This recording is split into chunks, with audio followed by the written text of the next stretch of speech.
મોક્ષમાર્ગદાતા નમો રાજચંદ્ર પ્રભુ સારજી ઉર્વશી સમૂરેવ સો સદા પરમાધાર રે મોક્ષમાર્ગસ્ય નેતારં ભેત્તારં કર્મભૂભૃતાં જ્ઞાતારં વિશ્વતત્ત્વાનાં વંદે તદ્ગુણલબ્ધયે અજ્ઞાનતિમિરાન્ધાનાં જ્ઞાનાંજનશલાકયા ચક્ષુરુન્મીલિतं યેન તસ્મૈ શ્રીગુરવે નમઃ. અહો અહો શ્રી રાજચંદ્ર. સત્શ્રુતને નમસ્કાર, અસીમ ઉપકારી આત્માને નમસ્કાર, તારક ત્રિપુટીને નમસ્કાર, મહાવિત્રોને નમસ્કાર, મહાવિત્રો સમાન મુરબ્બીઓ મુમુક્ષોને નમસ્કાર. પરમ કૃપાળુ દેવ પ્રણીત વચનામૃતજી પત્રાંક 400. મુંબઈ શ્રાવણ વદ વિક્રમ સંવત 1948, એટલે કે તારીખ 9/8/1892 તારીખ 22/8/1892 દરમિયાન ગમે તે એક દિવસે લખાયેલો પ્રસ્તુત પત્ર. પરમ પૂજ્ય શ્રી સૌભાગભાઈને પત્ર પરંપરામાં એક વધારે પ્રસાદી છે તે છે: તે પુરુષ નમન કરવા યોગ્ય છે, કીર્તન કરવા યોગ્ય છે, પરમ પ્રેમે ગુણગ્રામ કરવા યોગ્ય છે, ફરી ફરી વિશિષ્ટ આત્મ પરિણામે ધ્યાન કરવા યોગ્ય છે કે જે પુરુષને દ્રવ્યથી, ક્ષેત્રથી, કાળથી, ભાવથી કોઈ પણ પ્રકારનું અપ્રતિબદ્ધપણું, કોઈ પણ પ્રકારનું પ્રતિબદ્ધપણું વર્તતું નથી.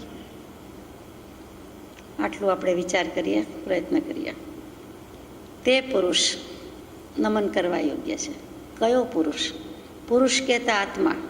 પુરુ એટલે શ્રેષ્ઠ, ઉત્તમ, અને શી શયન કરે છે. ઉત્તમ એવી જ્ઞાન ચેતનાનો જે સ્વામી છે, ઉત્તમ એવી જ્ઞાન ચેતનાનો જે માલિક છે, એમાં શયન કરે છે, તેનું નામ પુરુષ, એટલે તે આત્મા કહીએ છીએ. કોઈ પણ હોય, સ્ત્રી પુરુષ નપુંસક વગેરે કહીએ ત્યારે તે પર્યાય દૃષ્ટિ છે, પણ જ્યારે એકલો પુરુષ કહીએ તેમાં આત્માનો સમાવેશ થાય છે, એટલે તેનો અર્થ આત્મા થાય છે. અજીતનાથ ભગવાનના સ્તવનમાં ગાઈએ કે પુરુષ કિસ્યો મુજ નામ, કે હું આત્મા છું, પણ હું આત્મા ભાવે કે આત્મા થઈને આપની સ્તુતિ કરતો નથી, તો ત્યાં સુધી પુરુષ કેવડાવવાને કે પુરુષ નામ આપ્યું છે પણ મારે કેવડાવવાને યોગ્ય પણ નથી, એમ સ્તુતિકાર કહે છે. તો અહીંયા પુરુષ એટલે આત્મા, પૂર અને પુરી એટલે નગરી, ગામ. કેટલાય બધા ગામના નામની પાછળ પૂર પુરી આવતું હોય છે. વીરપુર, રાજપુરથી માંડીને ઘણા બધા પૂર. તો એ પૂર, પુરી એટલે નગરી. આ દેહરૂપી નગરીમાં જે કોઈ રહે છે તેનું નામ આત્મતત્વ, અને તે પરમાત્મા અથવા તો આત્મા, પોતાનો આત્મા. એટલે ત્યાં એ સીધો સાદો અર્થ થાય છે. અહીંયા પુરુષ એટલે આત્મા અર્થ થાય છે. તો તે પુરુષ એટલે કોની વાત છે? હું નહીં, તું નહીં, તે. એટલે પહેલો પુરુષ એક વચન નહીં, બીજો પુરુષ એક વચન નહીં, હું અને તું નહીં, અમે અને તમે નહીં. તો પછી રહ્યું કોણ? તો કે ત્રીજો કોઈક રહ્યો તે પરમાત્મા તત્વ રહ્યું તે. હી શી ઇટ કહીએ છીએ તે. I am, we are, thou art, you are, પછી હી શી ઇટ કહીએ છીએ. તો એમ જે ત્રીજો પુરુષ કહીએ છીએ કે ત્રીજી જ વ્યક્તિની વાત છે, એમાં બહિરાત્મા, અંતરાત્મા ને પરમાત્મામાં બહિરાત્મા નહીં તો અંતરાત્મા. અંતરાત્મા કેવો હોય તો કહેવાય, અને છેવટ બાકી રહ્યો તે પરમાત્મા. એ એક આત્મામાં ત્રણેય સ્વરૂપ રહેલા છે. એમાં જે અંતરાત્મા થાય છે, પ્રગટે છે, અને અંતરાત્માપણામાંથી પરમાત્મા પદની ઝાંખી થતાં થતાં પરમાત્મા પદ પ્રાપ્ત કરી જાય છે, એ બંનેને તે પુરુષ કહેવા યોગ્ય છે. અત્યારે તે પુરુષ એટલે એક જ કહેવો હોય તો ત્રીજો પુરુષ એક વચન, તે ભગવાન કહે છે તેમ તે પરમાત્મા, તે ઈશ્વર, તે વિભુ, તે પ્રભુ, તે ભગવાન, તે સર્વજ્ઞ, તે વિતરાગ, તે કેવલી, એના અનંત નામો છે. એ સત ગમે તે આકારે નામો એ અનંત રીતે કહેવાયું છે. 1008 કે 108 લક્ષણ કે નામ તો આપણે બોલીએ છીએ કંઈક લિમિટમાં આવે એટલા માટે, હકીકતમાં અનંત નામ છે. તો તે પુરુષની વાત એટલે અહીંયા પરમાત્માની વાત કરી. અહીંયા તે પુરુષ એમનેમ કહેવા જેવું નથી, સીધું સાદું છે નહીં. અથર્વવેદ, જે 4 વેદ લખાયા ભરત ચક્રવર્તીજીએ ઋષભદેવ ભગવાનના સમયમાં એમની આજ્ઞાથી 4 વેદ લખાવ્યા હતા. એટલે વેદ પણ એટલા જ પુરાણા છે, જૂના છે. અને એ વેદમાં ઋગ્વેદ, સામવેદ, યજુર્વેદ, અથર્વવેદ નામ ન હતા, પણ બીજા નામ હતા. તે 9 તીર્થંકર દેવના શાસનકાળ સુધી તો વેદ યથાવત રહ્યા, પરંતુ પછી કંઈક તીર્થ વિચ્છેદ ક્યાંતરું એવું કંઈક આવ્યું અને તેમાં એ વેદમાં થોડીક ભેળસેળ થઈ ગઈ, થોડાક વિચારો બદલાયા, થોડુંક મીઠું મરચું ભભરાવાયું, થોડુંક કાઢી નાખવામાં આવ્યું, ખાસ કરીને ઉમેરો કરવામાં આવ્યો અને તેથી કરીને અત્યારે જે વેદ મળે છે તે આપણને ભેળસેળિયા મળે છે. ભરત ચક્રવર્તીજીએ લખાવેલા વેદ મળી શક્યા નથી. એટલે એ 4 વેદની વાત જુદી છે, આ 4 વેદની જુદી છે. એ 4 વેદમાં અથર્વ વેદ અને અથર્વ વેદમાં મુકાયેલો એક શ્લોક કે ન દ્વિતીયો ન તૃતીયો ન ચતુર્થો ન પંચમો ન ષષ્ઠમો ન સપ્તમો નાપી ઉચ્યતે. ષષ્ઠમો નહીં કહેવાય, ન ષષ્ઠ સપ્તમો નાપી ઉચ્યતે. અહીંયા બીજો, ત્રીજો, ચોથો, પાંચમો, છઠ્ઠો, સાતમો, આઠમોથી માંડીને જેટલા સંખ્યા કેવી હોય તે એ કોઈ નથી. પણ કોણ છે? તમ ઇદમ નિગતમ સહ એષ એક વૃદ્ધ એક એવ. આ બધામાં સંસ્કૃતમાં સ કરીને 2 મીંડા, જેમ નમઃ કહીએ છીએ તેમ સ કરીને વિસર્ગ કહીએ 2 મીંડા, સહ એટલે બીજું કોઈ નહીં તે. એટલે ત્યાં અથર્વવેદની સાક્ષી છે કે આ એક ઈશ્વર, 2 ઈશ્વર, 11 ઈશ્વર એમ કહેવાશે નહીં. એ અત્યંત બળવાન છે અને જે કોઈ છે તે સર્વને આવરી લેતો, સર્વને ઘેરી લેતો એક જ પરમાત્મા છે, એક જ તત્વ છે અને તેનું નામ કેવળ જ કહીએ છીએ તે છે. એક જ છે, સિર્ફ કેવળ, માત્ર, ફક્ત એક જ આત્મા, એ જ પરમાત્મા થાય છે તેમ કહી દીધું છે. જીનાગમથી બેસે છે, અર્થઘટન જે રીતે કરો એ રીતે બેસે. ઐતરેય ઉપનિષદ આવ્યું, એમાં કહ્યું કે આત્મા વા ઇદમ એક એવ અગ્ર આસિત. આત્મા આમ જ છે અને સૃષ્ટિના પ્રારંભે એક આત્મતત્વ જ હતું, પછી બધું થયું. ત્યાં થોડુંક બદલાય છે. પછી બૃહદ આરણ્યક ઉપનિષદ છે, એમાં કહે છે કત્યેવ દેવાહા, દેવો કેટલા છે? તો 33 કરોડ દેવો લખ્યા નથી, પણ કેવળ એક જ દેવ છે એમ કહ્યું છે. આત્મદેવ તો એક જ છે, કોમન સબસ્ટન્સ તો એક આત્મા જ છે. બધામાં કોમન તત્વ કયું, સર્વસામાન્ય તત્વ કયું? તો કે કોમન ફેક્ટર, કોમન સબસ્ટન્સ આત્મદ્રવ્ય છે, આત્મતત્વ છે, તે બેસે છે આપણને. અને એક આત્મતત્વ સર્વભૂતોમાં વ્યાપ્ત છે. એટલે સર્વ પશુ પંખી જે કોઈ જીવ જંતુ જગત અસ્તિત્વ માત્ર, આત્માનું અસ્તિત્વ માત્ર ધરાવે છે તે બધામાં પરમાત્મા છે. તો તે બધામાં પરમાત્મા છે. જીનાગમથી એમ છે કે દરેક આત્મા પરમાત્મા થઈ શકે છે, એનામાં પોટેન્શિયાલિટી છે. એ વ્યક્તપણે થઈ શક્યું નથી, પણ શક્તિપણે તો રહ્યું છે. એટલે એ પણ આપણને બેસે છે કે ગમે તેમાં કહ્યું છે ત્યાં સુધી જીનાગમ કહે છે કે અભવ્યને પણ પરમાત્મા પદની પ્રાપ્તિ થઈ શકે એવું લખ્યું છે. એનામાં પરમાત્મા પદની વ્યક્તિ નથી થઈ, પણ શક્તિપણે રહ્યું છે એમ કહ્યું છે. એમાં અભવ્યને કેવલ જ્ઞાનાવરણ, કેવલ દર્શનાવરણમાંથી બાકાત નથી રાખ્યા, મુક્ત રાખ્યા નથી. એને પણ કહી દીધું છે કે અભવ્યમાં પણ પડેલું છે, પણ કોઈ દિવસ પ્રગટવાનું નથી. એવી જ રીતે કેટલાક ભવ્યો પણ એવા છે કે જેને કદી મોક્ષે જવાનું નથી, છતાં ભવ્ય કહેવાય છે. દૂરાતિ દૂર ભવ્ય કહીએ કે ભવ્ય જ રહેવાના છે, ભવ્યનું વિશેષણ રહેશે, પણ એને મોક્ષ નથી, એવા પણ ભવ્ય છે. તો અહીંયા આપણે એટલું વિચાર કરીએ કે શ્વેતાશ્વતર ઉપનિષદમાં કહ્યું તે કે એક જ આત્મતત્વ છે, એ બધામાં રહેલું છે. બીજી રીતે આ વાત કહીએ કે આ બ્રહ્માંડ ભરમાં 14 રાજલોકમાં, અખિલ બ્રહ્માંડ કે જે કહીએ તે ત્રિલોકમાં, અણુએ અણુમાં એક પરમાત્મા જ છે અને એના સિવાય બીજું કશું જ નથી. તો દેખીતું છે કે એ સ્થિર હોય, ગતિ વિનાનું હોય. બરોબર છે વાત? આટલું જ આપણે સમજીએ કે આખા જગતમાં એક જ વ્યક્તિ હોય, એક જ પરમાત્મા હોય તો સ્થિર છે, ગતિ રહિત છે, એને ક્યાંય ગતિ કરવાનું આવતું નથી. શું કામ ગતિ કરવાનું આવતું નથી? કે આસપાસ ખાલી જગ્યા હોય તો ગતિ કરે ને. બધે જ પરમાત્માનો વાસ છે, બધે જ પરમાત્મા રહેલો છે. અણુએ અણુમાં, જળમાં, સ્થળમાં, પૃથ્વીમાં, પંચમહાભૂતમાં, જ્યાં જ્યાં દૃષ્ટિ પડે ત્યાં ત્યાં આત્મતત્વ, પરમાત્મા તત્વ રહેલું છે. તો એને જગ્યા તો રહેતી નથી, ખાલી જગ્યા છે જ નહીં, તો એ ગતિ રહિત છે એમ સમજાય છે, સ્થિર છે. ત્યાં અટળ અચલને સ્થિર કહેવાના બદલે ગતિ રહિત કહ્યું છે. જળ કહી દીધું નથી, એને જળ કહ્યું જતું નથી, કેમ કે એ પૂર્ણ છે, સંપૂર્ણ છે. અને પૂર્ણ હોય એનો પછી વિકાસ કરવાનો કાંઈ રહેતો નથી, પ્રગતિ કરવાની રહેતી નથી. આ ગણિતના એબસ્ટ્રેક્ટ ફોર્મના સિદ્ધાંત આપણને ઘણા બધા અહીં બંધ બેસતા લાગે છે. આ જીનાગમને પણ, વિતરાગ વિજ્ઞાનને પણ લાગુ પડે છે તેવી વાત છે કે ગતિ શૂન્યતા એટલે કે જડતા નહીં પણ સ્થિરતાનું કારણ પૂર્ણતા છે, અને તેથી જ પૂર્ણને ક્યાંય આગળ જવાનું રહેતું નથી. એવી જ રીતે ભય અને કંપ વિનાની સ્થિતિ છે. કોઈ પણ પ્રકારનો ભય અને કંપ હોઈ શકે નહીં. ભય અને કંપ કોને હોય તો કે બાજુમાં કંઈક હોય તો ડરવા જેવું રહીએ.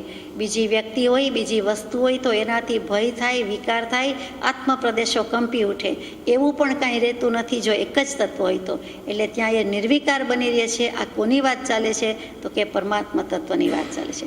આ ઉપનિષદકારોના આર્ષદ્રષ્ટા ઋષિઓને દર્શનની વાત છે. જીના ગમથી કેટલીક અપેક્ષા એ બેસે છે. એટલે એક જ હોય તો તે શુદ્ધ જ છે, પૂર્ણ જ છે, બીજો નથી અને બીજું નથી. એટલે એ તત્વ, તે પુરુષની વાત કરવી છે, તે પરમાત્મા, તે તત્વ પૂર્ણ છે, સંપૂર્ણ છે, નિર્ભય છે, એક છે, શુદ્ધ છે, નિર્વિકાર છે અને નિર્વિકલ્પ છે. એટલે એ જે કેવું છે વિકાર રહિત અને વિકલ્પ રહિત, તે પરમાત્મા પદની વાત છે. તો ભગવાનના, ઈશના, પ્રભુના, વિભુના ગુણો એવા જ છે. એટલે તો આપણે એ ગુણોની પ્રાપ્તિ માટે એમને વંદન, પૂજન, અર્ચન કરીએ છીએ, બાકી કરતા નથી. માટે તે પુરુષ નમન કરવા યોગ્ય છે. આપણે વેદાંતના દર્શનથી અથવા તો ઇતર દર્શનથી અથવા તો જીનાગમના અર્થઘટનથી લીધું કે એકમાત્ર આત્મા છે, એકમાત્ર પરમાત્મા છે, કોઈક સુપ્રીમસી છે અને કોઈક એટલે કોઈ ઇન્ડિવિજ્યુઅલ કોઈ નથી. લોકશાહી છે, ડેમોક્રેસી છે, કોઈ પણ વ્યક્તિ પરમાત્મા થઈ શકે છે જો એ સમર્થ થાય. એટલે કે સત્પુરુષાર્થ આદરે તો ભગવાન થઈ શકે છે. ભગવાન થવું, ઈશ્વર થવું એ કોઈની મોનોપોલી નથી. કોઈ એક વ્યક્તિ થાય, અમુક વ્યક્તિ થાય એમ નથી. ધારે તો ગમે તે જંતુ, ગમે તે યોનિમાં રહેલો જીવ સમ્યક દર્શન તો ચારે ગતિમાં થાય, પણ પરમાત્મા મનુષ્ય ગતિમાં થાય. છેલ્લો દેહ, ચરમ શરીર, એનો મનુષ્ય ભવ જ હોવો જોઈએ. મનુષ્ય દેહે વિતરાગ થઈ શકાય છે, પરમાત્મા થઈ શકાય છે. અને કૃપાળુદેવ કહે છે કે એવો અમારો નિશ્ચલ અનુભવ છે અને અમે એ જ પામવાના છીએ, એ જ થવાના છીએ.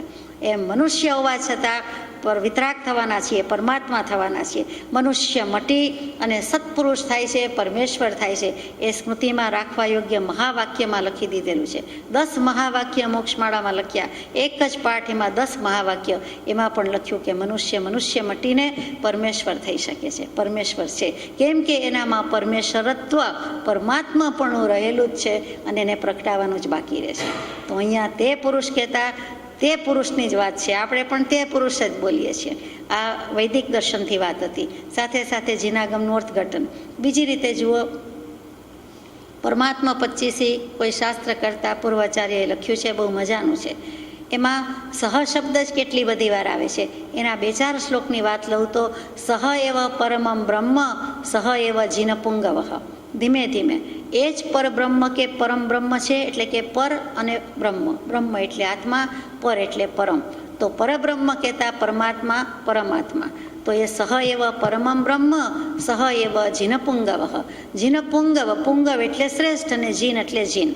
રાગદ્વેષને જીત્યા છે તે જીન કહીએ છીએ, તીર્થંકર કહીએ છીએ. એમાં પણ જે સર્વોત્કૃષ્ટ કે સર્વશ્રેષ્ઠ છે એટલે કે જીનેશ્વર દેવ, તીર્થંકર દેવ. બીજા બધા કેવલી છે, જીન છે અને આ જીન પુંગવ છે. તો તે પુરુષ જીનોત્તમ થાય છે, તીર્થંકર દેવ થાય છે. તે પુરુષ પરબ્રહ્મ એટલે પરમાત્મા થાય છે. સહ એવ પરમમ ચિત્તમ સહ એવ પરમો ગુરુ. તે જ પરમ ચિત્ત છે, ઉત્કૃષ્ટ પ્રકારનું ચિત્ત છે અને તે જ પરમ ગુરુ છે. કોની વાત છે? તે પુરુષની વાત છે. સહ એવ પરમમ જ્યોતિ સહ એવ પરમમ તપઃ. પરમ જ્યોતિ પણ તે જ છે, સૂર્યની, ચંદ્રની, અગ્નિની, કોઈ પણ જાતની વિદ્યુતની, વીજળીની. અને છેવટે કોઈ જ પ્રકારની વીજળી ન હોય, કોઈ જ પ્રકારનું લાઇટ ન હોય. માનો કે કોઈ જ્યોતિ પ્રકાશ નથી તો કે સૂર્ય નથી તો ચંદ્ર, ચંદ્ર નથી તો અગ્નિ, અગ્નિ નથી તો વીજળી, વીજળી નથી તો બીજી કોઈ રીતે આપણે બલ્બ કહીએ, બેટરીઝ કહીએ, ટોર્ચ કહીએ. અને એ પણ નથી તો કે વાણીથી માણસ કે કોઈ પશુ પંખી વાત કરી શકે છે. ગમે તેવો અંધકાર હોય તો ત્યાં વાક જ્યોતિ કીધી. અને વાણીની જ્યોતિ પણ ન હોય તો છેવટ કહી દીધું કે આત્મા તો સ્વપર પ્રકાશક છે, આત્મા સ્વયં પ્રકાશિત છે, શુદ્ધ બુદ્ધ ચૈતન્ય ગણ છે, સ્વયં જ્યોતિ સુખધામ છે. તો સ્વપર પ્રકાશકતાની જે ચૈતન્ય ગુણની પ્રત્યક્ષ સત્તા જેને વિશે રહેલી છે એવો આત્મા હોવાનું પ્રમાણ છે. તે આત્માની જ્યોતિ છે.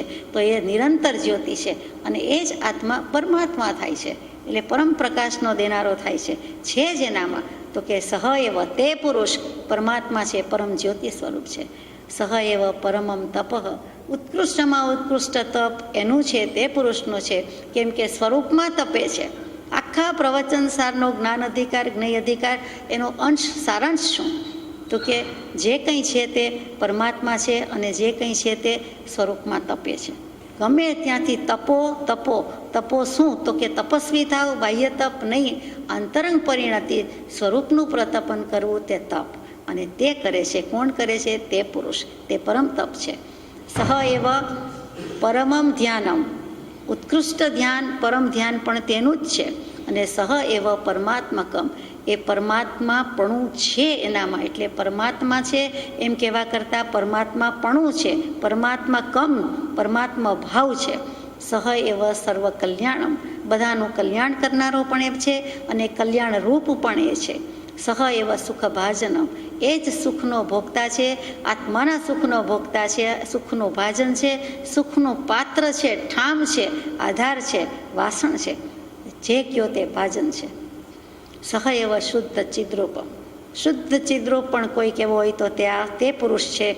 અને સહ એવ પરમઃ શિવ, શિવ મહાદેવ, મહાદેવ કોઈ જેવો તેવો દેવ નહીં, પણ સૌથી મોટો દેવ તે મહાદેવ, અને તે જ શિવ. એટલે શંકર જ કેવું છે એમ નથી, અને કેવું હોય તો વાંધો નથી. શમ કરોતી, જે કલ્યાણને લાવે છે, ક્ષમતાને લાવે છે, શમ સુખને લાવે છે, તેનું નામ શંકર અને તેનું નામ શિવ. અને જીવનો જ શિવ થાય છે, બહિરાત્મામાંથી જ, અંતરાત્મામાંથી જ પરમાત્મા થાય છે. બીજેથી ત્રીજો કાંઈ પરમાત્મા આવતો નથી, જે પોતે છે તે જ પ્રગટે છે. સહ એવ પરમ આનંદ, પરમાનંદ પણ તે પુરુષનો જ છે. સહ એવ સુખદાયક, એ સુખદાયક પણ જે કોઈ હોય તો તે ત્રીજો પુરુષ એક વચન તે પરમાત્મા છે. સહ એવ પરમ ચૈતન્ય, સહ એવ ગુણસાગર, ગુણનો સાગર, દરિયો, ઉત્કૃષ્ટ શુદ્ધ આત્મા, ચૈતન્ય, જે શબ્દો લાવો તે ઓછા પડે. એ 25 શ્લોકનું મજાનું સ્તોત્ર છે, નામ જ પરમાત્મા 25, એમાંના 2-3 શ્લોકનું આપણે સામાન્ય ઝાંખી કરી. તો એ કેવું છે એમ કે તે પુરુષની કૃપાળુદેવ વાત મૂકે છે, જેવા તેવાની મુક્તો નથી. ભગવાનના શબ્દોમાં કૃપાળુદેવના જ વચનામૃત જેમાંથી ઈશ્વર કોટીનો પુરુષ કીધો છે. ઈશ્વર કોટીનો પુરુષ કોને કયો છે તો કે વ્યાખ્યાનસારમાં 169-70માં બોલ હશે કે કર્મ પ્રકૃતિ, તેના જે સૂક્ષ્મમાં સૂક્ષ્મ ભાવ, તેના બંધ, ઉદય, ઉદીર્ણા, સંક્રમણ, સત્તા અને ક્ષય ભાવ જે બતાવવામાં આવ્યા છે તે પરમ સામર્થ્ય વિના વર્ણવી શકાય તેમ નથી. આ વર્ણવનાર જીવ કોટીનો પુરુષ લાગતો નથી, પણ ઈશ્વર કોટીનો હોવો જોઈએ એમ સુપ્રતીતિ થાય છે. આ કૃપાળુદેવના વચન કે આ જીવ કર્મ બાંધે, કેવી રીતે બાંધે, કર્મ શું કામ લાગે તો કે એનું જ્ઞાન, એના સૂક્ષ્મમાં સૂક્ષ્મ ભાવ જીવના કેવા છે. પછી બંધ, ઉદય, ઉદીર્ણા, સત્તાનું ગણિત કે કોષ્ટક છે, આખો કર્મગ્રંથ કર્ણાનું યોગ આવી ગયો. એના સૂક્ષ્મમાં સૂક્ષ્મ ભાવ એટલે સંયમના ઉત્કૃષ્ટ સ્થાન, અસંખ્યાત શ્રેણી, અને એક એક શ્રેણી એક એક વખતે ભાવ થતા જાય, તે અનંત ગુણ વિશિષ્ટ ભાવ વધતો હોય, સમયે સમયે વધતો હોય. ષટગુણ હાનિ વૃદ્ધિની વાત આ બધી ક્યાંથી આવી તો કે અહીંયા તો માત્ર કર્મ અપેક્ષાએ લીધું છે. એ જીવ કોટીના પુરુષની, સામાન્ય કોટીના પુરુષની વાત નથી. એ પરમાત્મા જ હોવો જોઈએ, એ ઈશ્વર જ હોય, એ ભગવાન જ હોય, છતાં કોટી લખ્યું, ઈશ્વર કોટીનો હોવો જોઈએ, પોતાને લાગવું પડે છે. ત્યાર પછી એના પછીનો બોલ મૂક્યો કે કઈ કઈ પ્રકૃતિઓ એટલે કર્મ પ્રકૃતિનો કેવા રસથી ક્ષય થયેલો હોવો જોઈએ, કઈ પ્રકૃતિ સત્તામાં છે, કઈ ઉદયમાં છે, કઈ સંક્રમણ કરી છે. આ આદિની રચના કેનાર ઉપર મુજબ પ્રકૃતિનું સ્વરૂપ માપીને કહ્યું છે. તે તેમના પરમ જ્ઞાનની વાત બાજુએ મૂકીએ તો પણ એ પુરુષ ઈશ્વર કોટીનો હોવો જોઈએ, એ ચોક્કસ વાત છે. કૃપાળુદેવ જેવા ચોક્કસ શબ્દ લખે એટલે હદ થઈ ગઈ. કસવું અને સોની, પછી એને ચોકસી સરનેમ આવી, ચોક્કસ કરે છે, ચારે બાજુથી કસે છે. સુવર્ણની પરીક્ષા 4 રીતે થાય, નિઘર્ષણ, છેદન, તાપ, તાડ નહીં, યથા ચતુર્ભિ કનકમ પરીક્ષતે. 4 રીતે થાય સોનું, તપાવવામાં આવે એની પરીક્ષા 4 રીતે થાય, અને છેલ્લે એકદમ બાળી નાખવામાં આવતું હોય, મગ્નિમાં મૂકી દે, ઉની આંચ ના આવે, એનું નામ સત. એ સોનીનું સોનું, શુદ્ધ સુવર્ણ કહીએ છીએ, તે 100 ટચનું સોનું કહીએ, 24 કેરેટ કહીએ, વગેરે વગેરે. તો કે એ ચોકસી છે. તો કૃપાળુદેવ કહે છે કે આ જીનેશ્વર દેવ જેવો કોઈ ચોકસી જોયો નથી, તો એ ચોક્કસ વાત છે. એટલે ચારે તરફથી કસીને મૂકેલી વાત છે, આપણે માન્ય કરવા યોગ્ય છે. આ એક વાત નથી, આ જ્ઞાનની વાત નથી. જ્યારે જ્યારે આવે છે ત્યારે ત્યારે કૃપાળુદેવે મૂક્યું છે. આપણે તો ઉપલબ્ધ અવલોકન કરીએ છીએ. 322માં પત્રમાં મૂક્યું, બંધ મોક્ષની યથાર્થ વ્યવસ્થા જે દર્શનને વિશે યથાર્થપણે કહેવામાં આવી છે તે દર્શન નિકટ મુક્તપણાનું કારણ છે. અને એ યથાર્થ વ્યવસ્થા કહેવાને યોગ્ય જો કોઈ પણ અમે વિશેષપણે માનતા હોઈએ તો તે શ્રી તીર્થંકર દેવ છે. એટલે અહીંયા તે પુરુષ લખે છે, કૃપાળદેવ લખે છે, એટલે તેમના મનમાં પૂર્વ આચાર્યો, પૂર્વ તીર્થંકરો જેમનો સત્સંગ અનેરો કર્યો છે, અધકેરો કર્યો છે, તે યાદ આવી ગયું છે, તે બોધ છે, તે તાદૃશ ચિતાર ખડો થયેલો છે, તો તે પુરુષને યાદ કરે છે. મોક્ષમાળાના પાઠમાં પણ જૈન દર્શનની સર્વોપરિતા બતાવી ત્યારે આ પુરુષે મૂકેલી છે વાત. અહીંયા પણ 322માં બંધ મોક્ષની યથાર્થ વ્યવસ્થામાં આ જ મૂક્યું છે કે એવો પુરુષ છે એ જ આટલું કહી શકે, બીજો કહી શકે નહીં.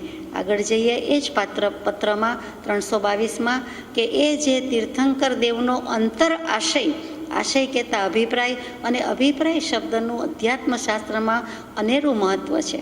આપણે ન સમજી શકીએ અથવા સમજવાનો પ્રયત્ન કરીએ તો જ સમજાય એવું છે તે અભિપ્રાય.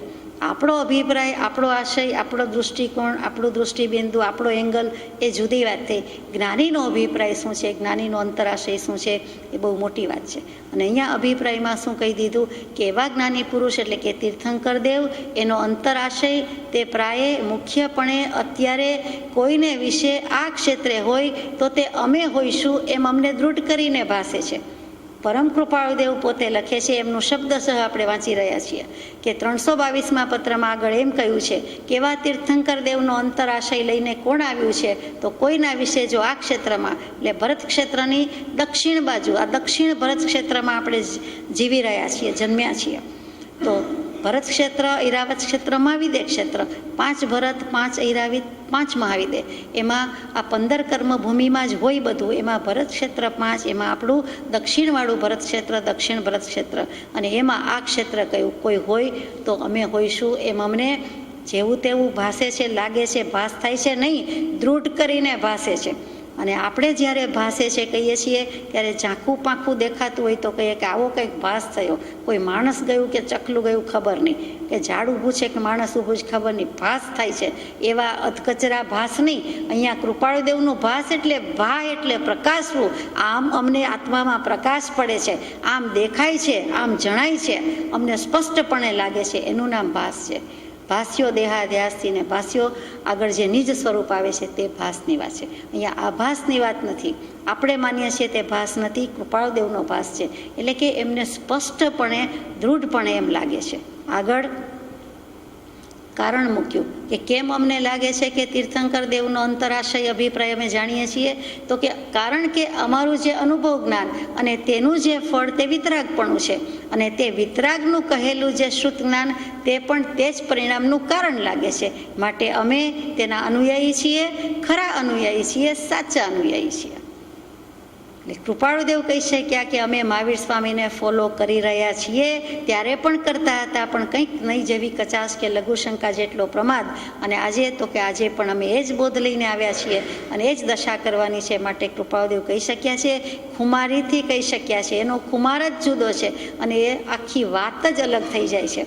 અત્યાર સુધીમાં કોઈ આચાર્ય, મુનિ, દશાવાન પુરુષ નથી થયા હોય, નમસ્કાર છે આપણા, પણ કૃપાળુદેવે લખ્યું છે તે અરસામાં, તે 50 વર્ષમાં કે તે 35 વર્ષ દરમિયાન કોઈ નહોતું. તો કૃપાળુદેવ કહે છે કે આ લખનાર પ્રત્યે જ વિકલ્પ થાય છે, વિચાર થાય છે કે હવે અમે કંઈક આપીને જઈએ. બધું વિચારી જોયું પણ એમને નથી લાગ્યું. અને એમાં પણ ગૃહાશ્રમમાં કે ગૃહસ્થ અવસ્થામાં આવી યોગ દશા એ તો કોઈક વિરલાની જ હોય. હજારો વર્ષે અપવાદરૂપ પુરુષ થાય તેવો આ પુરુષ છે, એમાં મિનમેક નથી. મહાવીર સ્વામીને થયા અને 2500 વર્ષને થોડા વધારે વર્ષ થયા, 2600 ગણો એમના જન્મથી માંડો હતો. અને જ્યારે તો હજારો વર્ષમાં થાય એવો પુરુષ છે. એટલે એમાં આપણને શ્રદ્ધામાં ઉમેરો થાય એવી વાત છે કે પોતે જ લખી દીધું છે તે કલ્યાણનું કારણ છે. આપણે અનુમાન કરીએ છીએ, ભક્તિના આવેશમાં કહીએ છીએ એમ નથી, પણ અમે તેના અનુયાયી ખરેખરા છીએ અને સાચા છીએ. એટલે કે બીજા મહાવીર જ છે, પણ એ હજુ લખવાને વાર છે. ત્યાર પહેલાં એક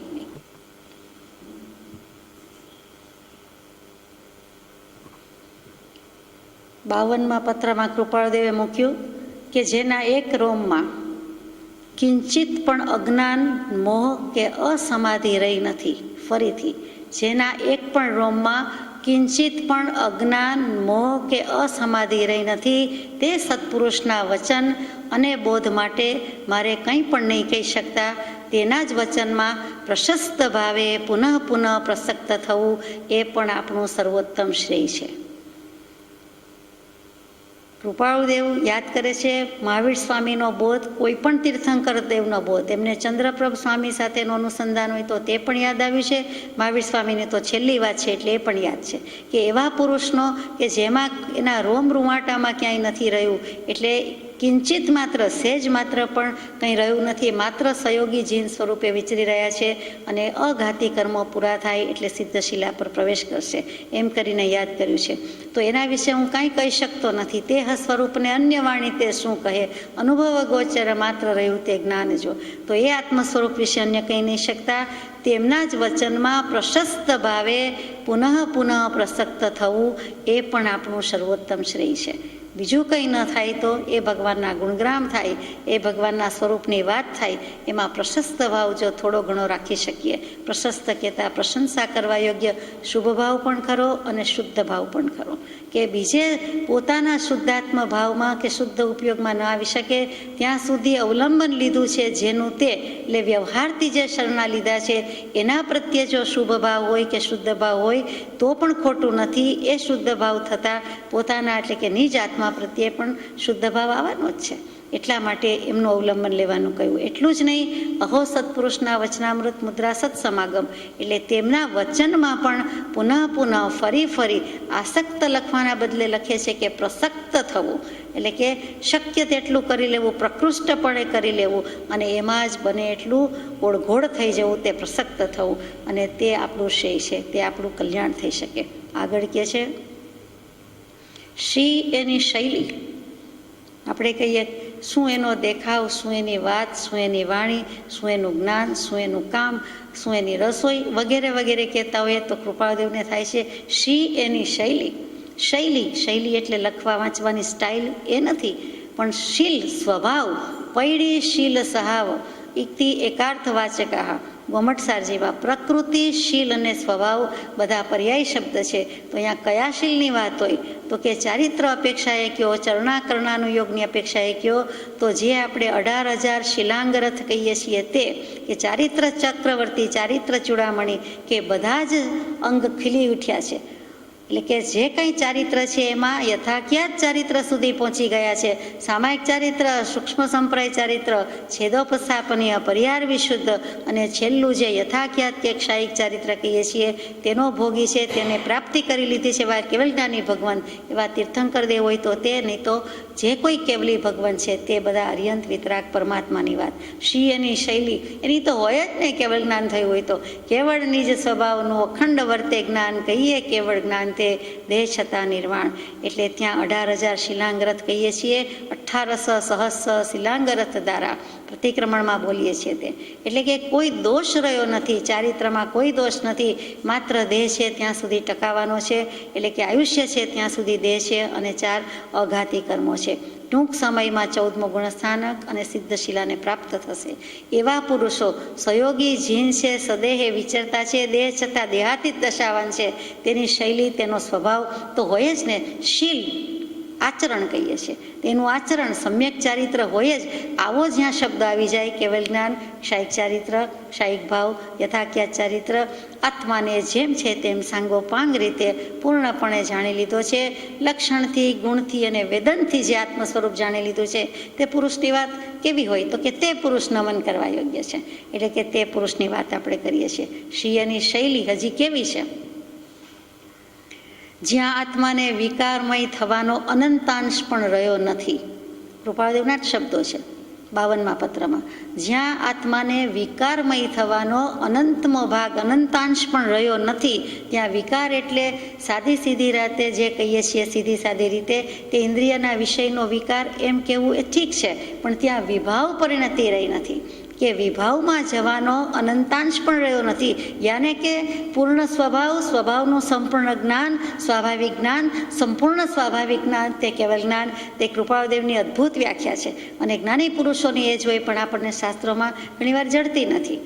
જોકે કુંદકુંદાચાર્ય વગેરે ભગવંતોએ લખ્યું છે તેમાં મળે, પણ કૃપાળુદેવનું આપણને જેટલું સુગમ પડે છે તેટલું તે બધાનું સમજી શકાતું નથી. અને કૃપાળુદેવ આ કાળમાં થયા એવી દશા પ્રગટાવી દીધી એટલે આપણને કંઈક સમજવું પણ સુગમ પડે છે.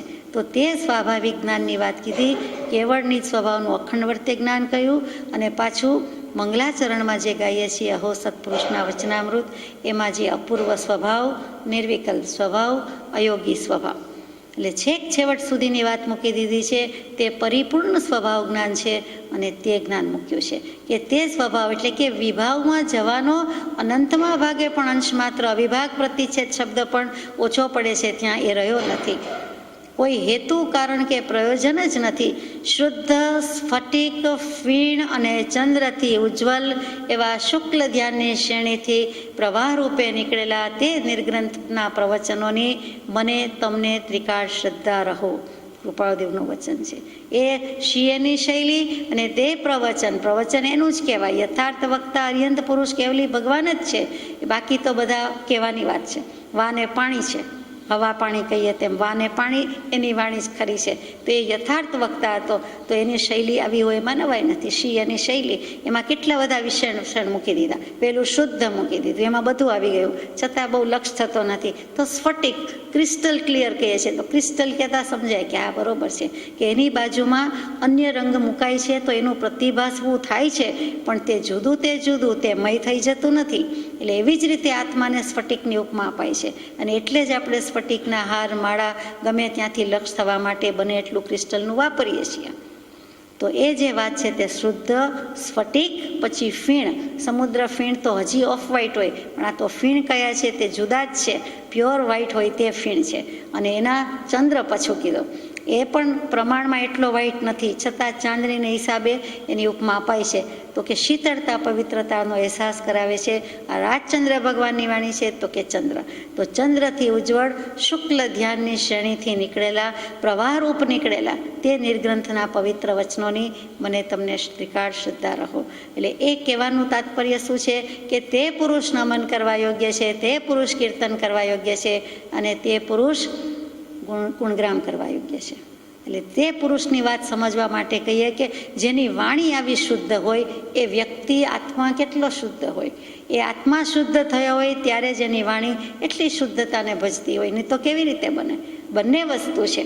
પણ એ વ્યક્તિ પોતે, પરમાત્મા પોતે, ભગવાન પોતે શુદ્ધાત્મા થયો, શુક્લ ધ્યાન થયું, શુક્લ ધ્યાનની શ્રેણી, અને નથિંગ બટ નોલેજ કહીએ કે નથિંગ બટ પ્યોરિટી. તો પછી શબ્દો કયા મૂકવા? તો કે એક આત્મા અને કેવળ જ્ઞાન શું છે? તો કે કેવલ એકમાત્ર આત્માનું સેવન કર્યા કરે છે, કેવન કર્યા કરે છે. બંને એક અર્થ છે, સેવન અને કેવન.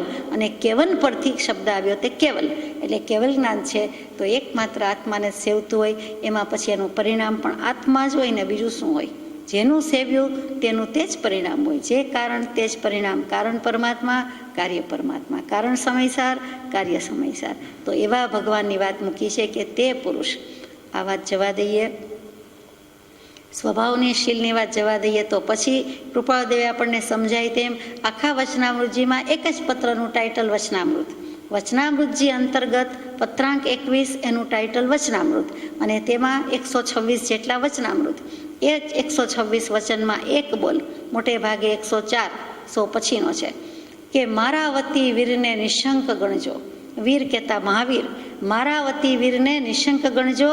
ગમે તેટલા છકી જાઓ, ત્યાં બહુ છકી જાઓ શબ્દ છે, બહુ છકી જાઓ તો પણ કોઈ પણ પ્રકારની શંકા ન રાખતા મારા વતી વીરને નિશંક ગણજો. ત્યાં વતી કહી દીધું, હું પોતે જ એ છું એમ માનો, મારા વતી કહું છું. આપણે નાની વાતમાં કોઈ વ્યક્તિને ગેરંટી આપતા હોય છે કે હું કહું છું ને મારું નામ લખજો, મારા વતી કહું છું, એમના વતી ખમાવું છું, મારા વતી કહું છું, અથવા જે કંઈ આપણે વાપરતા હોઈએ છીએ તો કેવી ખુમારીથી કહીએ છીએ, કેટલું કન્વિન્સિંગલી કહીએ છીએ. આખી જ જામીન જવાબદારી પોતાના પર ઓઢી લે છે, કેમ કે એમાં જોખમ નથી.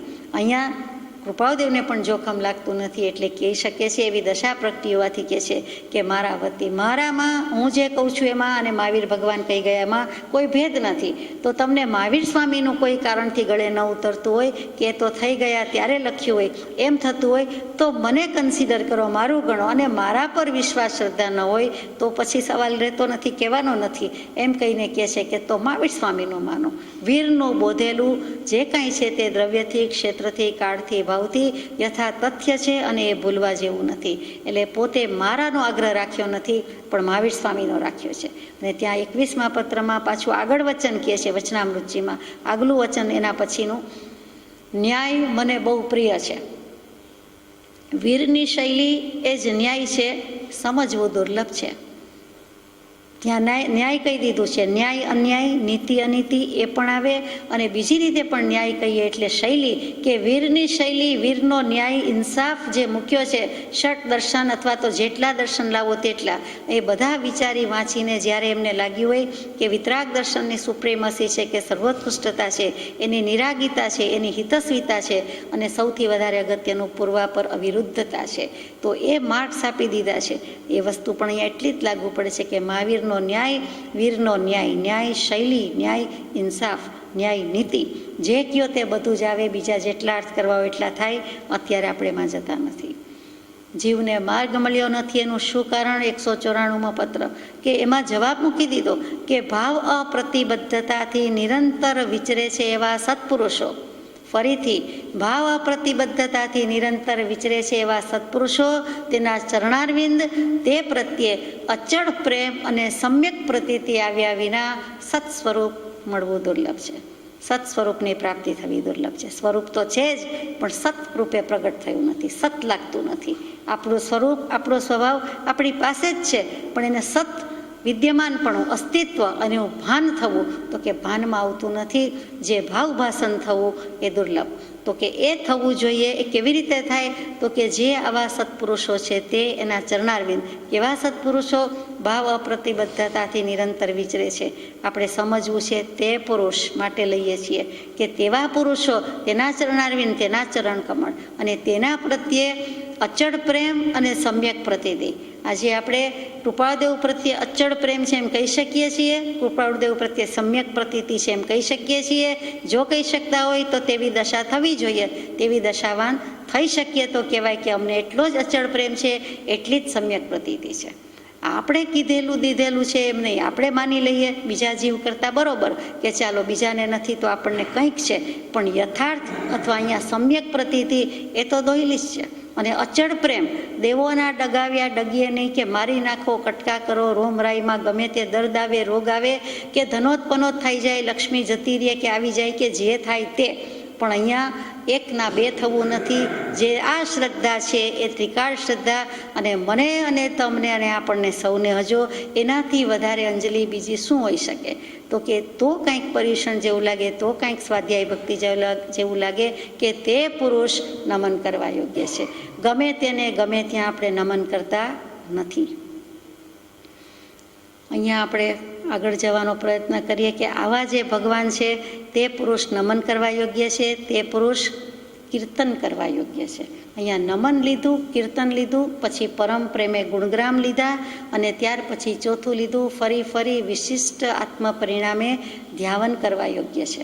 એટલે 4 વસ્તુ લીધી કે નમન, કીર્તન, ગુણગ્રામ અને ધ્યાવન. આ 4માં નવધા ભક્તિ લઈ લીધી. નવધા ભક્તિ શ્રીમદ ભાગવતમાં પણ આવે, બીજા કેટલાય શાસ્ત્રો ગ્રંથોમાં આવે, જીનાગમમાં પણ આવે, જરા જુદી રીતે આવે. અને બનારસીદાસજીએ, પંડિત પ્રવર બનારસીદાસજીએ નાટક સમયસરમાં મૂક્યું, શ્રવણ કીર્તન ચિંતવન સેવન વંદન ધ્યાન લઘુતા સમતા એકતા નવધા ભક્તિ પ્રવાણ. નવધા ભક્તિ પ્રમાણ પણ કહેવાય, અને એમણે મૂક્યું નવધા ભક્તિ પ્રવાણ. બંનેમાં ઘણો સુંદર અર્થ છે. તો પહેલી લીધી શ્રવણ ભક્તિ. શું શ્રવણ કરવાનું, શું સાંભળવાનું? તો કે આત્મા જ એક ઉપાદેય તત્વ છે અને એના ઉપાદેય ગુણો જે કંઈ છે તે બધા એને સાંભળવા, તેનું નામ શ્રવણ ભક્તિ. અને તે પુરુષ આત્મા થઈને બેઠો હોવાથી તેને નમન કરીએ છીએ, એમ નમ કરતા હોતા નથી. ખાલી નમન જતું નથી, તે પુરુષોની ન મન જેવી દશા છે. મન નથી તેથી તો નમન છે. મન હોવા છતાં મનનો રોલ નથી, મનનો પરફોર્મન્સ નથી, મનનું ફંક્શનિંગ નથી. મન હોવા છતાં જેની પાસે મન નથી એ તો કેવલ કોટી કેવલીની દશા છે કે એને નો સંગની નો અસંગની શાસ્ત્રોમાં કયા છે. સંગની પંચેન્દ્રિય હોવાથી મન તો કેવું પડે છે, પણ મનનો રોલ નથી, કોઈ સંકલ્પ વિકલ્પ કરતા નથી. કેવળ નિજ સ્વભાવનું અખંડ વર્તે જ્ઞાન, ત્યાં ઉપયોગનો પ્રયોગ કરવો પડતો નથી. સહજ સ્વાભાવિક ધ્યાન, સહજ સ્વાભાવિક જ્ઞાન છે અને તે પુરુષ નમન કરવા યોગ્ય છે. તો અહીંયા આપણે શ્રવણની વાત કરતા હતા. પહેલી ભક્તિ, કંઈ પણ સત્પુરુષનો બોધ શ્રવણ કરવો. તો એ બોધમાં શું છે તો કે ઉપાદેય તત્વ કહીએ, હે જ્ઞેય અને ઉપાદેય એ પણ ત્રિપદી છે. તો એ ત્રિપદીમાં જાણવા યોગ્ય જાણી લીધું, આદરવા યોગ્ય આદરવું અને છોડવા યોગ્ય છોડી દીધું. એવી જ રીતે ઉત્પાદ વ્યય દ્રવ્યની વાત આવી, એ પણ સત, એ પણ ત્રિપદી છે. તો અહીંયા શ્રવણ ભક્તિ કહેતા આવું બધું સાંભળીને જે ગ્રહણ કરવા જેવું, આદર આપવા જેવું, બહુમાન કરવા યોગ્ય છે એવું તો જગતમાં એક જ પદાર્થ છે, આત્મા, આત્મા ને આત્મા. આત્માથી સૌ હીન રોજ ગાઈએ છીએ, અહો અહો શ્રી સદગુરુમાં, કે જગત ઈષ્ટ નહીં આત્માથી. આખી દુનિયામાં આત્માથી વાલું કે ઈષ્ટ કોઈ નથી. અને આમ પણ આત્માથી સૌ હીન, આત્મા જ મુખ્ય છે. એનાથી બધું જ ઉતરતું, હીણું, ઓછું, ઓછું ને ઓછું. તો ત્યાં આત્માની મુખ્યતા આવી, તો શ્રવણ ભક્તિ આવી. કીર્તન ભક્તિમાં શું લીધું તો કે આ ઉપાદેય ગુણોનું વ્યાખ્યાન કરવું. અગાઉ કીર્તન કરતા, માણ લઈને કીર્તન કરતા, આપણે તો જોયું નથી, સાંભળ્યું હોય માણ ભટકૈયા. તો પછી એ બધું જે ઘડા જેવું આવે એના ઉપર આંગળીમાં વીંટી વેઢલા પહેર્યા હોય અને સુંદર સંગીતથી થતું હોય, પ્રેમાનંદજી વગેરે હોય અને આખ્યાન ચાલતું હોય. તો એ જે આખ્યાન કહીએ, કીર્તનકાર કહીએ, કથાકાર કહીએ, આખ્યાનકાર કહીએ, એ જ વસ્તુ અહીંયા આવી કે આત્માના ગુણોનું જ્યાં વ્યાખ્યાન છે. તો જે પુરુષ કેવો છે તે પુરુષ ઉપાદેય તત્વને ગ્રહણ કરી લીધું છે, શ્રવણ ભક્તિ આવી ગઈ. તે પુરુષ ગુણોનું વ્યાખ્યાન એટલે કે તેના આત્માના ગુણોનું કીર્તન કરવું, વ્યાખ્યાન કરવું, અને એટલે કે પ્રશંસા કરવી એ પણ એટલું જ યોગ્ય છે. માટે તે પુરુષનું કરવા યોગ્ય છે. પછી ત્રીજું આવે છે તે ચિંતન. ચિંતા કરવાની નથી, પણ ચિંતન કરવાનું છે. એટલે કે આત્માના ગુણોનું, તે પુરુષના ગુણોનું અધ્યયન કરવા યોગ્ય છે. પછી સેવન એટલે ત્યાં સ્તુતિ કરવા યોગ્ય છે કે ભગવાનની પ્રશંસા, ભગવાનના ગુણોની પ્રશંસા કરીએ. કોઈ પણ પ્રસંગ લઈને કૃપાળદેવની આપણે સ્તુતિ કરીએ છીએ, એમાંથી બોધ લઈએ છીએ, તો એ પણ ત્યાં જાય છે.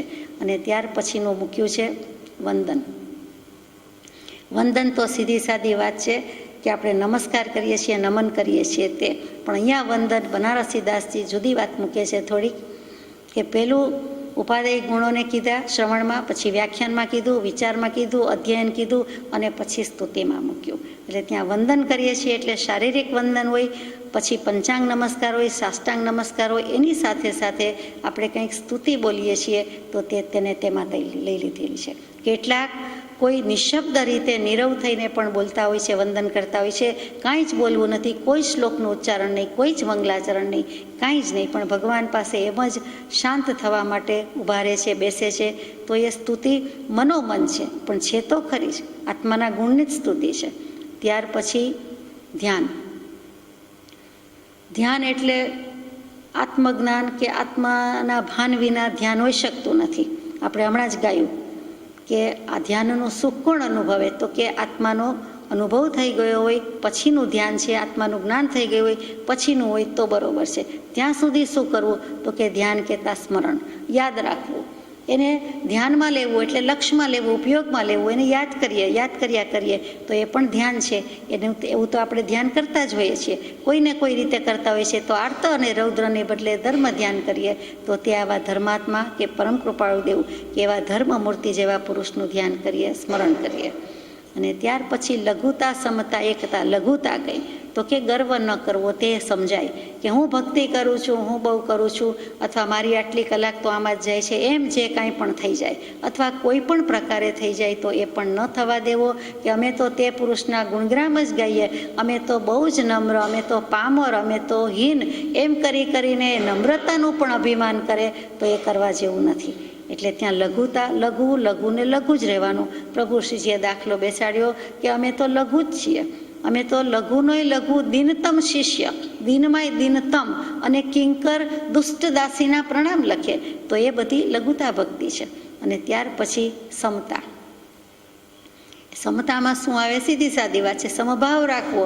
જેવો મારો આત્મા છે તેવો જ બધાનો આત્મા છે. એટલે કોઈ પણ વ્યક્તિ સાથે કંઈ પણ ડીલ કરતાં પહેલાં આપણને આપણું આત્મ સ્વરૂપ યાદ હોય અને સામે બીજો આત્મા છે એમ યાદ રહીએ તો ઘણું બધું ઘટી જાય, રાગ દ્વેષ ઘણા ઘટી જાય અને બીજાને કરવામાં પણ આપણે નિમિત્તભૂત નથી થતા. જો એટલું જ યાદ રહી જાય તો. પણ એ બધું ભૂલી જ જવાય અને આત્મા કોણને, પરમાત્મા કોણને, કૃપાળદેવ કોણને, એની બદલે બીજી જ બધી શબ્દોની ફેંકાફેંક અને વચનને બોલો, આડેધડ બોલાઈ જાય એટલે ત્યાં ભૂલી જાય છે અને ત્યાં ભૂલ થઈ જાય છે. તો અહીંયા સમતા કહેતા સમદૃષ્ટિ, સમભાવ આવ્યો અને આત્મા જેવા જ બધાને ગણવા. અને ત્યાર પછી જે આવ્યું છેલ્લું તે એકતા. આપણે એકતા એટલે પરાભક્તિ, અનન્યા ભક્તિ કહીએ છીએ, ખોટું નથી કે આત્મા અને પરમાત્માનું એક થઈ જવું તે છેવટની પરાભક્તિની હદ છે. ત્યાં પરાકાષ્ઠા કે ક્લાઇમેક્સ આવી ગઈ તે કહીએ છીએ. અહીંયા જે એકતા કેવી છે તે બનારસીદાસજીએ એમ કીધું, વસ્તુતઃ તો એક જ છે કે પોતાનો એકમાત્ર આત્મા અને એકને જ હું માનું. એટલે કે મારો જ આત્મા અને હું આત્માને જ માનું, બીજું તે બીજું, બીજો તે બીજો, બીજી તે બીજું. એટલે સ્વ તે સ્વ અને પર તે પર. બીજાનો આત્મા તે બીજાનો આત્મા, તે તેનું જાણે, તેના દ્રવ્ય ક્ષેત્ર કાળભાવ તે સંભાળે, તે જાણે. એટલે આપણા પક્ષેથી 50% તો ઘટી ગયું. સ્વ અને પર 50-50% રાખ્યા હોય તો આપણે બીજાને મૂકી દઈએ, તડકે મૂકી દઈએ કે એક બાજુ મૂકી દઈએ, આપણું જ સંભાળીને બેઠા રહીએ. એટલે કે સેલ્ફ સેન્ટર એમ તો નથી કેવું મારે, પણ આપોપ મૂકી દઈએ. એટલે કે અભિમાન કે અંશ મૂકી દઈએ, પરમાં બુદ્ધિ ન જવા દઈએ. એટલે ક્યાં રહ્યા? તો કે એકમાત્ર હું આત્મા જ છું, અસંગ છું, દ્રવ્યથી અસંગ છું, એ જ કરવાનું છે. પરભારી સીધી અસંગતા સિદ્ધ થવી મુશ્કેલ છે, દુર્લભ છે. અને પરભારી સીધી અસંગતા સિદ્ધ થવી, પૂરેપૂરી અસંગતા એટલે મોક્ષ ગતિમાં જવાની વાત છે, સિદ્ધ પદની પ્રાપ્તિ થાય. તે સીધું થઈ શકતું નથી. જ્યાં સુધી તેવી દશા ન થાય ત્યાં સુધી સત્સંગને સત્સંગ કહ્યો. એટલે સત્સંગના યોગે જીવ અસંગ થાય છે. માટે બ્રહ્મચારીજી કહે છે, બીજે ન થશો ખોટી, બીજેથી પમાશે નહીં, એટલે બીજે ક્યાંય ખોટી થવા જેવું નથી. કૃપાળદેવે હમણાં 1-2 પત્ર પહેલાં જ કહી દીધું કે બીજેથી નહીં, અમથકી. એ વિચાર્યું આપણે યથાશક્તિ, તો એ જ અમથકીમાં આગળ જઈએ છીએ આજે કે હવે સ્વ તે સ્વ, પર તે પર. એટલે બનારસીદાસજીએ કહ્યું છે તેમ કે ચાલો એક આત્મા જ, એના પર જ હું આવી જાઉં, એના પર જ પોતાની જ મસ્તીમાં રહી જાય, તે એકતા છે. એટલે કે આત્મા પરમાત્મા થઈને રહે છે અને વચ્ચેના ગાળામાં જે બધું હતું તેમાં એ અંતરાત્મા રહ્યો હતો, અંતરાત્મા થઈને રહ્યો હતો. એટલે ટૂંકમાં તે પુરુષ નમન કરવા યોગ્ય છે, તે પુરુષ કીર્તન કરવા યોગ્ય છે અને તે પરમ પ્રેમે ગુણગ્રામ કરવા યોગ્ય છે. કૃપાળદેવની વાત લઈએ તો પરમ પ્રેમે ગુણગ્રામ કરવા યોગ્ય છે. તીર્થંકર દેવની તો બધાએ બહુ 24 લખીને ઘણા પદ લખ્યા અને આપણે પણ એ ગાઈએ છીએ, કરીએ છીએ. પણ એ સિવાય શું છે? તો કે એવી જેની દશા છે તેવો પરમ કૃપાળુ પરમાત્મા, તો કે એને પણ ગુણગ્રામ કરવા યોગ્ય છે. શું કામ? તો કે જેની નિષ્કારણ કરુણાને સ્તવતા નિત્ય નિરંતર પ્રગટે સહજ આત્મ સ્વભાવ તે પ્રભુ વસજો ઉર અમ અંતર ગાઓ ગાઓ મોમુક્ષુ સર્વે પ્રભુ કૃપાના ગાન. પ્રભુ કૃપા બળવાન અલખથી ગુરુ કૃપા બળવાન. એટલે આપણે આ ભજીએ છીએ, આ કરીએ છીએ. એટલે જો એની કરુણાને, નિષ્કારણ કરુણાને જ સ્તુતિ કરવામાં આવે કે ગાવામાં આવે તો પણ આપણને આપણા આત્મ સ્વભાવની પ્રાપ્તિ થઈ જાય. એટલો કેટલો સીધો સાદો ઉપાય લાગે, પણ આપણે કરી શકતા નથી. એમના ગુણગ્રામ જ ગાવાના છે. ગુણલા ગાતા ગાતા આપણે બીજું કાંઈ મીઠું મરચું ન ભેળવીએ, બીજો કોઈ ભાવ ભેળવીએ નહીં. જેમ છે તેમ વિચારીએ તો ત્યાં આત્મા થઈને રહે કે નહીં? ઉપયોગ ક્યાં રહે? તો કે તે વખતે ઉપયોગ અનન્ય થાય છે. આપણે એમનું સારું કહીએ, પ્રશંસા કરીએ એટલે ઉપયોગ અનન્ય થઈ જાય છે. કેવી રીતે થાય? તો કે ઉપયોગ અન્યમાં જતો નથી એટલે અનન્ય થાય છે. જે પરાભક્તિ છે તે અનન્ય ભક્તિ કહી. અવ્યભિચારિણી બુદ્ધિ કહી કે બીજે ક્યાંય જતી નથી, એ સત છે, એના પરથી સતી શબ્દ આવ્યો, બીજે ક્યાંય જતી નથી.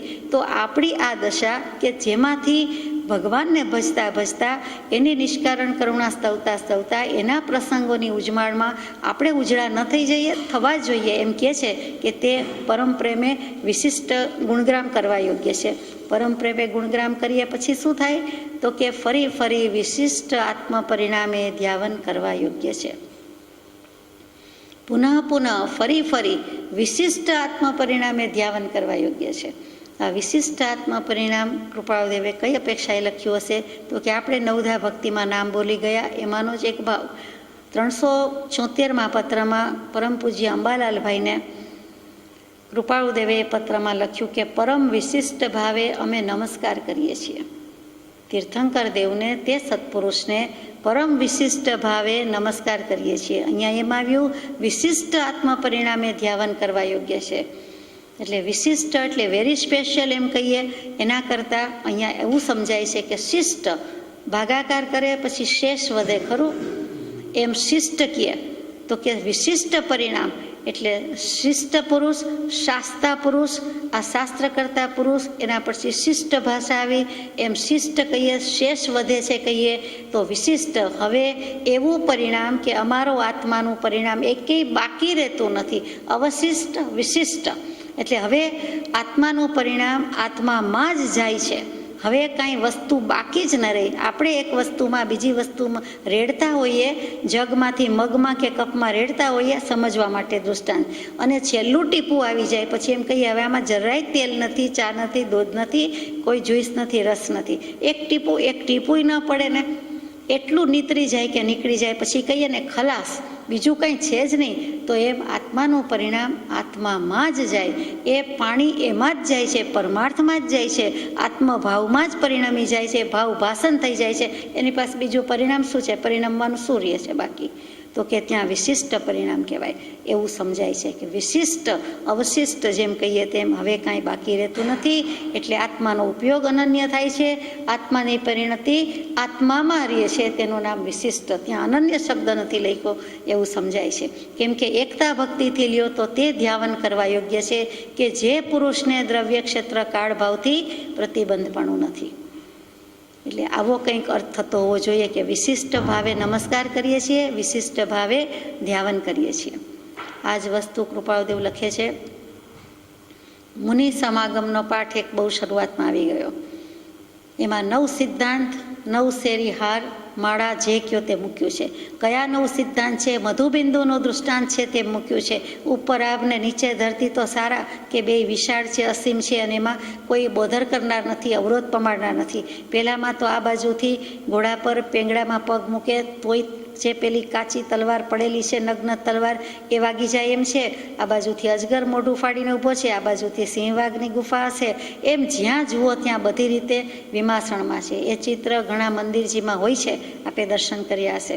તો એ મધુબિંદુની વાત એવી રીતે આ મુનિ સમાગમ વખતે એવી કટોકટીની પળમાં કૃપાળુદેવ લખે છે જાણે પોતાનો કોઈ પૂર્વભવ સાંભળી આવ્યો હોય, ન જાણે કેમ પોતે પૂર્વભવમાં ચંદ્રસિંહ નામના રાજા અને પછી જે થયું છે તે. એટલે બહુ જ સુંદર રીતે તાદૃશ રીતે મૂક્યું છે. તેમાં 9 સિદ્ધાંત મૂક્યા કે આવા જૈન દર્શનના સિદ્ધાંત છે. આ જૈન કે કોઈક જૈન કે જીનને અનુસરતો કોઈ જૈન, તો એવા કોઈ સાધુ મુનિએ મને આપેલા તે કયા 9 સિદ્ધાંત છે? તો પેલું અભયદાન એટલે અહિંસા મૂક્યું, તપ મૂક્યું, ભાવ મૂક્યો, બ્રહ્મચર્ય મૂક્યું, સંસાર ત્યાગ મૂક્યો, સુદેવ ભક્તિ મૂકી, નિસ્વાર્થી ગુરુ મૂક્યા, અને છેલ્લું તે સમ્યક દૃષ્ટિ મૂકી. આ 9 સિદ્ધાંતની 9 સરી માળા કયો કે 9 લખો હાર કયો, અને તે એમણે પહેરી લીધો. તો એ સાચી તો મોક્ષ માળા એ છે. બાકી તો ઉપધાનની માળા પહેરીએ છીએ તો આ ખરા ઉપધ્યાનની માળા છે. એ ઉપધ્યાન છે શું ખરેખર? તો તવો વહાણમ શબ્દ છે, તપ અને ધ્યાન, અને એ સાથે થઈ ગયું તપોપધ્યાન પરથી ઉપધાન થઈ ગયું. ધાન અનાજ નથી, ઉપધ્યાન છે, તે આપણે જાણીએ છીએ. તો અહીંયા એવા પુરુષ ગુણગ્રામ કરવા યોગ્ય છે. અને શું કામ? તો કે જેમ હાથમાં તલવાર લઈએ અને આપણને શુરાતન ચડી જાય, શૂરવીરતા રેલાઈ જાય, તેવી જ રીતે આ ભગવાનના તે પુરુષના ગુણ ચિંતવનથી સ્વરૂપાનંદની શ્રેણીએ આત્મા ચડતો જાય છે. ધીમે કહું કે આત્માને શું ફાયદો થાય છે કે સ્વરૂપ આનંદની શ્રેણીએ ચડતો જાય છે.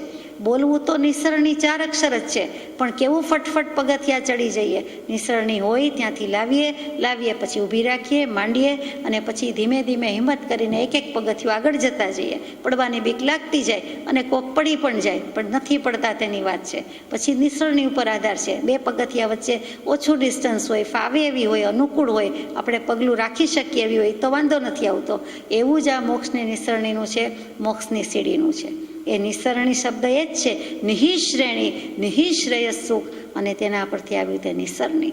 તો અહીંયા હાથમાં તલવાર લેતા જેમ આપણને એકદમ આવી જાય, ભાન આવી જાય, તાન આવી જાય. હાથમાં બંસરી આવે તો આપણને વાંસળી વગાડવાનું મન થઈ જાય અને એમાં સૂરમાં ખોવાઈ જાય.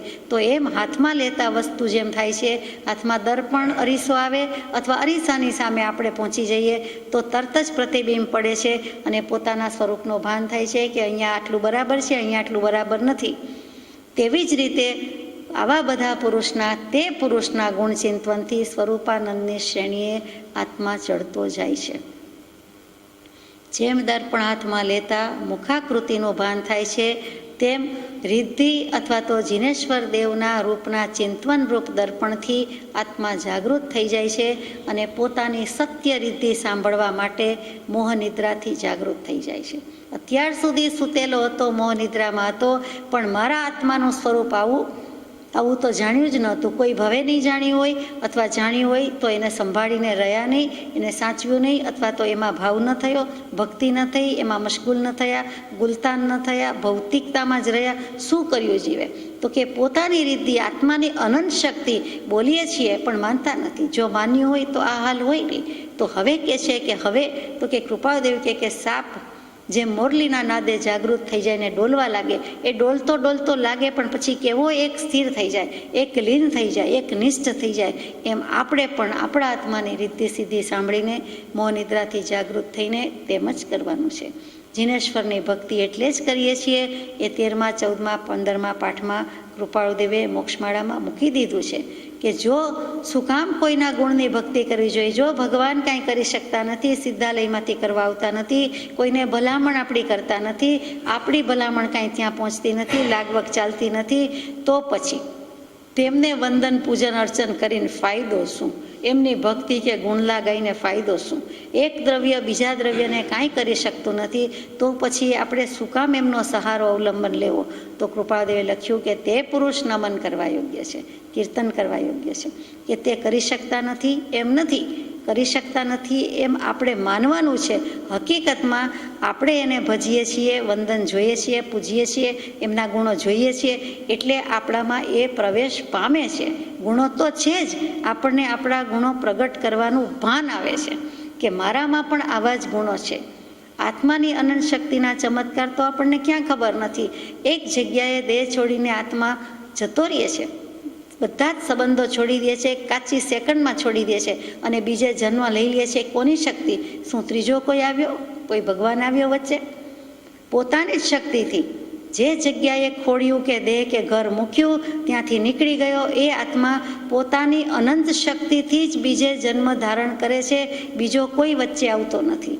માતાના ઉદરમાં જવાનું હોય તો એનો પહેલો દિવસ, પહેલો સમય, પહેલી ઘડી, પહેલો સમયમાં આવી ગયું, તે ત્યાં જન્મ લઈ લે છે. એટલે એવી રીતે પોતાની શક્તિથી જ ઉડે છે. એને કોઈ વચ્ચે પર્વત, કોઈ ગીધ, કોઈ ભારંડ પક્ષી, કોઈ માઉન્ટન, કોઈ શિખર, કોઈ બીજું પ્લેન, કાંઈ આડું આવે છે? કાંઈ આડું આવતું નથી. પાછું વિધિન નો ટાઈમ, 4 સમય તો વધુમાં વધુ લાગે અને જન્મ લઈ લે છે. એ કોની વાત છે? એ આત્માની વાત છે, આત્માની અનંત શક્તિની વાત છે. એટલે આત્માની અનંત શક્તિના ચમત્કારો તો આપણને પલે પલે કે પ્રસંગે પ્રસંગે છે.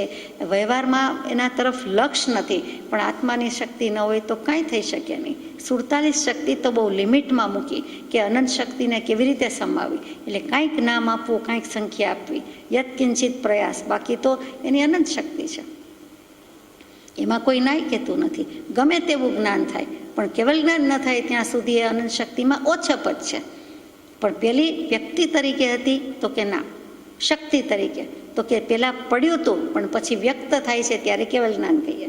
પણ પડેલું તો છે જ, જીવમાં જ પડેલું છે, બહારથી આવતું નથી. તો સ્વભાવ જીવનો જ છે. એ વિરુદ્ધ ભાવની બદલે વિશેષ ભાવે જે પરિણમી જાય છે એ વિશેષ ભાવે પરિણમે નહીં તો પોતાનો સ્વભાવ તો છે જ.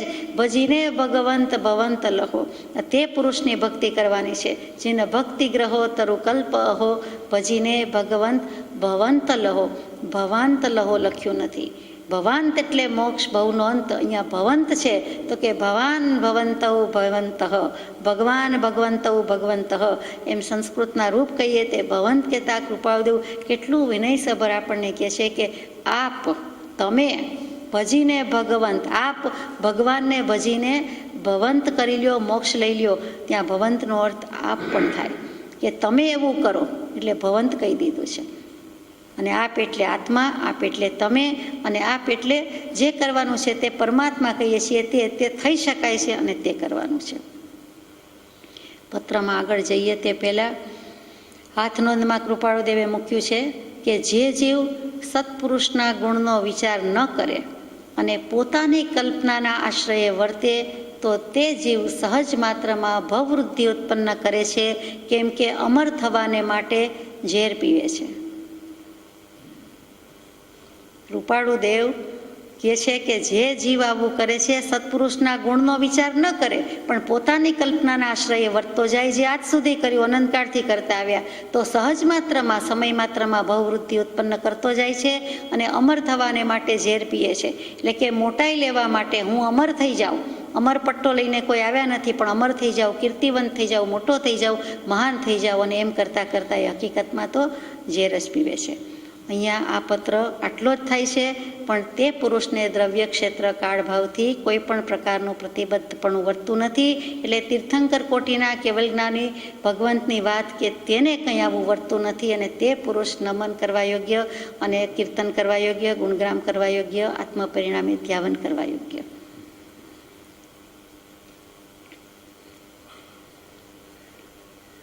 અહીંયા સમય પૂરો થઈ જાય છે. સહજાત્મ સ્વરૂપ પરમ ગુરુ.